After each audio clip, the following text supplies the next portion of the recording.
Plotësimi i fesë, përmbushja e fesë, përsosja e fesë. Pra, ai i cili martohet tashmë ka tjetër përgjegjësi, ka një tjetër status, ka të tjera obligime dhe detyrime. Dhe po kështu ka një marrëdhënie tjetër me shoqërinë, me bashkëshorten, me familjen e tij. Thot profeti sallallahu alaihi wasallam: "Man razaqahu Allahu imra'atan salihah faqad a'anahu Allahu ala shatr dini." Atë që Allahu e ka furnizuar me një grua të mirë, Allahu ja ka plotësuar gjysmën e fesë. Falyattaqillaha fi shatr al-baqi, ndaj let këtë frikë në gjysmën tjetër të fesë.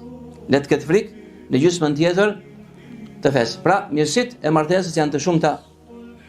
Detyrimet janë po ashtu, ato të cilat e ngrejnë këtë shoqëri, ato që e mbajnë këtë shoqëri dhe që bëjnë këtë rast njerëzore të eci përpara, por sigurisht që duke ecur sipas mesazhit të profetëve, sipas mesazhit të Kuranit të Kerim dhe